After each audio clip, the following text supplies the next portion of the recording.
சென்னை அண்ணா நகரில் வீட்டில் தூங்கிக் கொண்டிருந்த பெண்ணை சுத்தியலால் அடித்து கொலை செய்திருக்கிறார் அவரது காதலர். திருமணம் செய்யாமல் ஒரே வீட்டில் வாழ்ந்தவர்களுக்கு இடையே ஏற்பட்ட பிரச்சனையின் பின்னணி என்ன?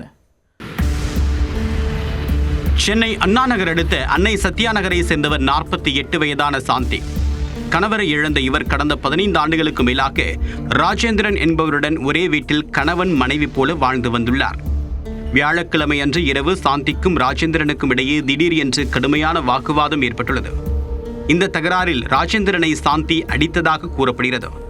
இதனால் கடும் கோபமடைந்த ராஜேந்திரன் பழிவாங்க காத்திருந்துள்ளார். நள்ளிரவில் சாந்தி நன்றாக தூங்கிக் கொண்டிருந்த போது வீட்டில் இருந்த சுத்தியலை எடுத்து அவருடைய தலையில் கொடூரமாக அடித்திருக்கிறார். இதில் தலை உடைந்து ரத்தம் வெளியேற சம்பவ இடத்திலேயே சாந்தி பரிதாபமாக உயிரிழந்து விட்டார். கொலை செய்த அதிர்ச்சியிலிருந்து மீளாத ராஜேந்திரன் சாந்தியின் உடலுடன் இரவு முழுவதுமாக இருந்துள்ளார். விடிந்ததும் நேரடியாக அண்ணா நகர் காவல் நிலையத்திற்கு சென்று கொலை செய்ய பயன்படுத்திய சுத்தியலை ஒப்படைத்துவிட்டு சரணடைந்துள்ளார். இதை கேட்டு அதிர்ச்சியடைந்த அண்ணா நகர் காவல்துறையினர் உடனடியாக சம்பவ இடத்திற்கு சென்று சாந்தியின் உடலை மீட்டு அரசு மருத்துவமனைக்கு அனுப்பி வைத்தனர். இந்த கொலை குறித்து வழக்கு பதிவு செய்துள்ள போலீசார் ராஜேந்திரனை கைது செய்து கொலைக்கான முழு காரணம் குறித்து தீவிர விசாரணை மேற்கொண்டு வருகின்றனர்.